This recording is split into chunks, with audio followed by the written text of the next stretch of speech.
안녕하세요. 오토데스크 기술그룹의 김영희 과장입니다. 반갑습니다.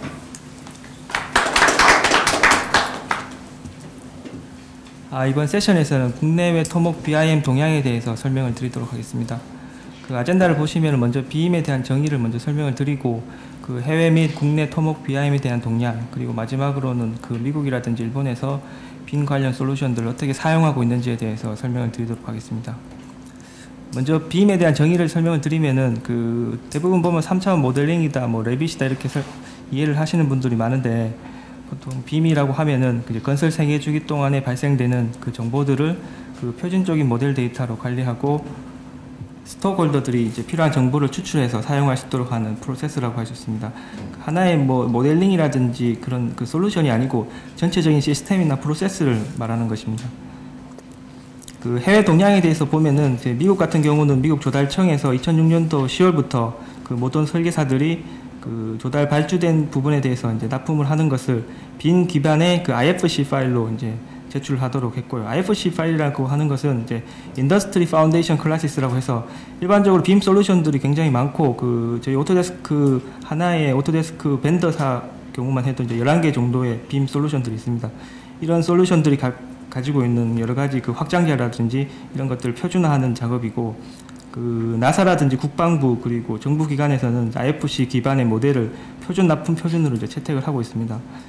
유럽 같은 경우에는 핀란드라든지 독일, 덴마크, 노르웨이 등에서 이제 스탠다드라든지 기준들을 만들어서 그 BIM 발주를 할 때 관련해서 이제 납품을 하도록 이렇게 요구를 하고 있고요. 그리고 아시아 쪽 같은 경우는 이제 싱가포르이 가장 강하게 BIM을 드라이브하고 있고, 현재 저희 그 메이저 시공사 같은 경우는 많이 나가 있는데, 싱가포르 관련해서 프로젝트는 그 RFP 상에서 이제 BIM을 써야 된다고 이렇게 명시를 해서 나오고 있고, 뭐 BIM 매니저 교육이라든지 여러 교육들이 하고 있습니다. 그리고 일본 같은 경우에는 그 일본의 저희 국토해양부 같은 기관에서 이제 올해부터 그 도로라든지 교량에서 이제 메이저 프로젝트에 관해서 이제 BIM을 이제 도입할 것이라고 이제 발표를 했습니다. 이 앞에 보이시는 게 미국이라든지 유럽 등지에서 이제 그 BIM 관련해서 스페시피케이션이라든지 스탠다드 등이 이렇게 만들어져 있고, 이게 이제 발주가 될 때 같이 나와서 발주가 되고 있습니다.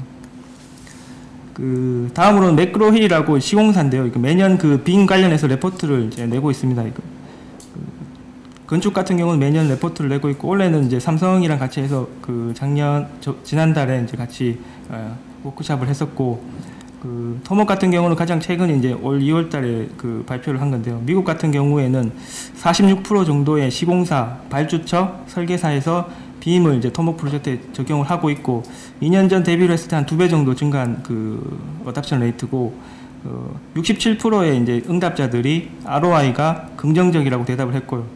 여기서 그 ROI라고 하는 것이 투자 대비 수익률인데, 대부분 이게 그 부정적으로 대답한 사람들은 그 BIM에 대한 그 이해도가 낮거나 혹은 BIM 관련 솔루션들에 대한 이해도가 낮아서 그런 부분 때문에 부정적이라고 이렇게 레포트에서 나오고 있습니다. 그 베네핏을 봤을 때는 이제 설계사, 시공사, 발주처 각각의 베네핏이 틀린데, 설계사 같은 경우에는 어떻게 보면 이제 기술적인 측면이고, 이제 시공사 같은 경우에는 코스트적인 측면, 발주처 같은 경우에는 매니지먼트 측면에서 이제 가장 큰 베네핏이 있고, 아무래도 그 코스트적인 측면이 시공사 쪽에 많기 때문에 대부분 그 BIM을 강하게 드라이브하는 거는 이제 시공사 쪽에서 많이 드라이브를 하고 있습니다. 현재는. 그 국내 동향에 대해서 이제 설명을 드리면은, 현재 그 BIM 자체가 이제 건축 쪽에서 먼저 시작을 했기 때문에 현재 그 국내에서도 BIM이 이제 건축 쪽 기반으로 먼저 시작을 했습니다.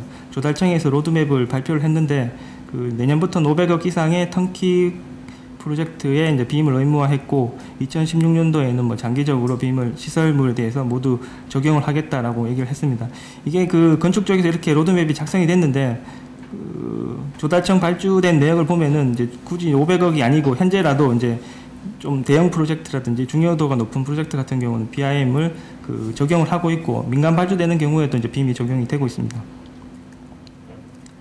발주 현황과 시장 동향을 보면은 그 공사라든지 공단에서 이제 BIM을 부분적으로 그 토지공사, 뭐 농어촌공사, 수자원공사, 철도시설공단, 뭐 도로공사, 국토관리청 등에서 이제 BIM이 파일럿 프로젝트라든지 그 RFP 상에서 BIM을 이제 의무화해서 그 나오고 있고요. 그 대형 건설업체 같은 경우는 이제 그 자체적으로 하는 경우도 있고 앞서서 이제 발주에 맞춰서 하는 경우도 있는데 주로 이제 교량이라든지 댐, 고속도로 등에서 이제 빔을 시험적으로 도입을 하고 있습니다. 그리고 그 연도별로 빔에 대한 어답션 레이트가 증가하고 있고 대형 시공사 같은 경우는 이제 뒤쪽에서 제가 말씀을 드리겠지만 그 빔을 별도의 팀과 이제 로드맵을 만들어서 빔을 어답션하고 있습니다. 이게 이제 2008년도부터 빔 관련된 프로젝트들인데요. 보시면 알겠지만 굉장히 많은 프로젝트가 나오고 있고 현재 그 시공사 같은 경우는 빔 발주가 아니더라도 이제 자체적으로 현장에서 그 돈을 만들어서 이제 자체적으로 발주하는 경우도 굉장히 많습니다. 정부기관에 대한 빔 동향에 대해서 보시면은 도로공사 같은 경우는 그 함양울산 프로젝트 지금 평화에서 이제 함양울산 프로젝트 하고 있는 걸로 알고 있는데요. 함양울산 프로젝트가 끝나면은 그 2D 기반으로 해서 내년 그 상반기부터 빔 설계가 시작을 하고 파일럿 프로젝트로 동성에서 이제 그 빔 관련해서 그 3차원 모델링이 끝나고 나면은 그게 이제 그 수량이라든지 그 내역서에서 자동으로 링크가 되는 이제 프로그램을 개발하고 있습니다. 이 함양울산 프로젝트가 끝나고 나면은 이제 대구 순환 고속도로에서 도화에서 하는 그 프로젝트에서 이제 그 빔 가이드라인을 보완하고 어떻게 보면은 수정하는 단계로 이렇게 워크플로우가 진행되고 있고 그 간단하게 그 도로공사에서 그 개발하고 있는 프로그램에 대해서 설명드리면은 그 레빗으로 모델링을 하면은 이 모델링된 데이터들이 그 코드가 부여가 되고 그 부여된 코드에 대해서 수량이라든지 내역이 자동으로 이제 나오게끔 이렇게 하고 있습니다.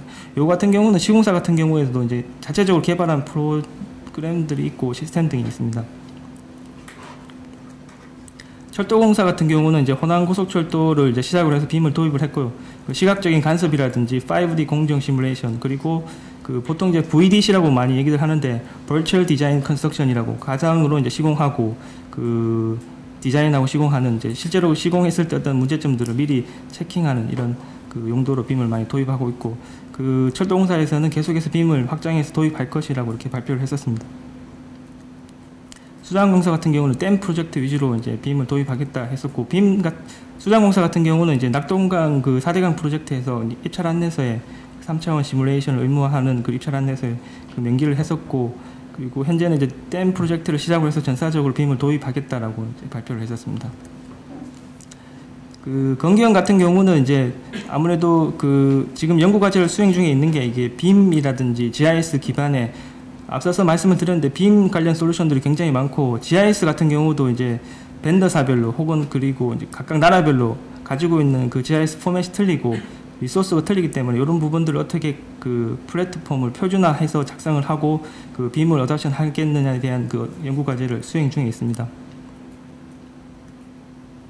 회사적인 측면에서 봤을 때는 삼성 같은 경우가 현재는 그 빔에 대해서 가장 그 긍정적으로 이제 접근하고 있고 그 삼성 같은 경우는 앞서서 이제 매크로힐이랑 해서 원래 그 레포트를 발표를 했었는데요. 거기 워크샵에서 이제 발표를 한 게 빔 적용률을 현재에서 이제 그 30에서 40%까지 2015년까지 확장할 것이라고 발표를 했었고 빔을 그 단순히 이제 그 베네핏을 따지는 것이 아니고 must do subject로 이제 정의를 했습니다. 자기들이 이제 위에 그 오너가 바뀌더라도 이제 빔은 계속 이제 어답션 할 것이라고 발표를 했고 삼성 같은 경우는 이제 다른 시공사 같은 경우는 빔을 보통 보면 이제 설계를 그 외주를 주고 이제 매니지먼트만 하는데 삼성은 자기들이 이제 본인이 직접 이제 모델링 할 거라고 빔 팀을 한 40명 정도 이제 전사적으로 만들었고 각각의 5개 파트로 이제 구분해서 구성이 되어 있습니다. 현대 같은 경우는 그 해외 프로젝트 위주로 이제 빔을 많이 이제 사용을 했었고요. 그 현재까지 뭐 5D 공정 관리를 하고 있고 그리고 앞으로 나아가서는 ERP 시스템이라든지 EPC 시스템으로 연동을 해서 같이 그 개발을 할 것이라고 이제 발표를 했습니다. 대림 같은 경우도 이제 교량 프로젝트 위주로 빔을 이제 어답션했고 그 대림 자체적인 그 EVMS라는 그 내부적인 시스템과 같이 연동해서 빔을 이제 개발하고 있고 각각 프로젝트에 맞게끔 이제 뭐 자동 물량 테이크오프라든지 그리고 모바일 환경이랑 같이 연동을 해서 빔을 이제 사용을 하고 있습니다.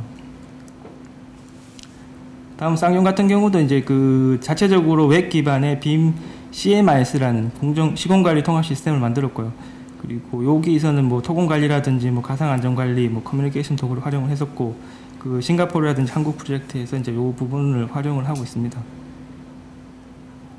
간단하게 두 가지 사례를 설명을 드릴 건데요. 미국 사례랑 일본 사례를 설명을 드릴 거고, 간단하게 이 프로젝트에 대해 설명을 드리면, 미국의 그 샌프란시스코랑 오클랜드 베이를 있는 연륙교고, 그 웨스트 스판과 이스트 스판이 있는데, 웨스트 스판은 그 기존의 현수교고, 이스트 스판은 원래 트러스교였는데, 내진 보강으로 이제 웨스트 스판 같은 경우는 단순히 부재 교체하고 뭐 받침 교체하는 정도로 끝났고, 그 이스트 스판 같은 경우는 그 도로 선형을 바꿔서 신설되는 도로를 이제 자정식 현수교로 이제 계획을 했고, 이 부분에서 이제 주변의 환경 처리라든지 도로 교통 처리 등 문제 때문에 이제 빔을 도입을 하게 되었고, 실제로 모델링한 데이터를 이제 보여드리도록 하겠습니다. 이거는 이제 기존의 시빌 3D라든지 레빗 등을 이용해서 모델링을 하였고요. 그 나비스옥 같은 공정관리 시뮬레이션 통해서 전체적인 공정 시뮬레이션을 하였습니다. 보면은 뭐 벤트라든지 크레인이라든지 굉장히 디테일한 부분까지 모델링이 되었고, 이건 전체적으로 봤을 때 이렇게 간단하게 보이지만 실제적으로 보면 굉장히 디테일한 부분까지 모델링이 되었고 이제 시뮬레이션을 하였습니다. 좌측 상단에 보이시는 게 이제 날짜가 진짜 실제로 날짜이고, 이게 지금 현재는 이제 마무리 단계에 있습니다. 프로젝트가.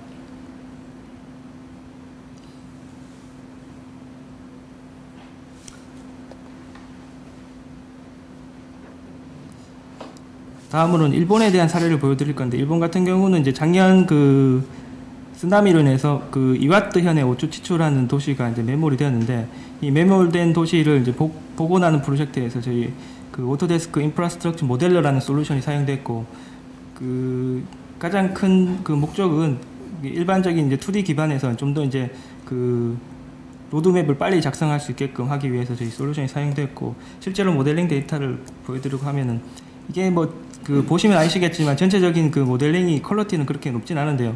그 주된 목적이 이제 컨셉 디자인을 위한 목적이고, 그 빠르게 이제 주민들이라든지 관계 기관들이 협의를 할 수 있게끔 이제 그 시각화해서 서로 이제 커뮤니케이션 할 수 있는 도구로서 빔 솔루션이 사용이 되었습니다.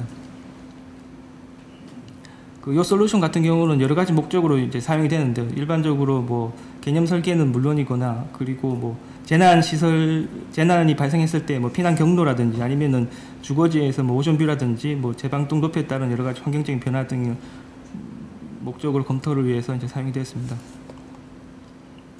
요 같은 경우는 그 지역 방송국에서, IBC라는 방송국에서 그 관련된 그 로드맵이 빨리 작성이 되었고, 이제 효율적으로 의사소통을 했다는 부분에서 방송국에 나온 내용이고, 보시면은 그 의사소통을 함에 있어서 단순히 그냥 그 보고 자료로 통하는 게 아니고, 이 모델링 데이터를 열어가지고 직접 이제 설계 컨셉이라든지 여러 가지 의도를 전달하고 서로 이제 커뮤니케이션 한 사례라고 볼 수 있습니다.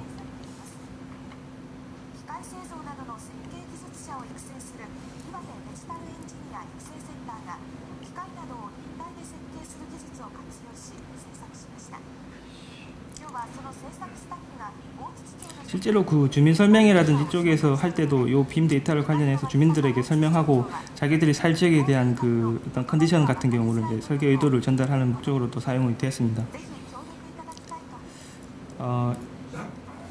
이상으로 국내 및 해외에 대한 동향에 대해서는 이제 설명을 마치겠고요. 그 제가 이제 크게 이제 두 꼭지로 얘기를 했는데, 국내 같은 경우는 이제 여러 연구 지방 정부 기관들이 이제 각자 이제 빔을 어떻게 어답션 할 것이라는 이제 연구 과제를 수행 중에 있고, 특히 이제 시공사 같은 경우는 이제 자기 빔을 그 발주처에서 발주를 하지 않아도 이제 시공 현장에서 자기들 전사적으로 빔을 많이 도입을 하고 있고, 그 이런 비즈니스를 조금 더 이제 잘 보시고, 그 엔지니어로서 그리고 회사적으로도 이제 새로운 비즈니스에 새롭게 이제 한 발 다가갈 수 있었으면 좋겠습니다. 예, 감사합니다.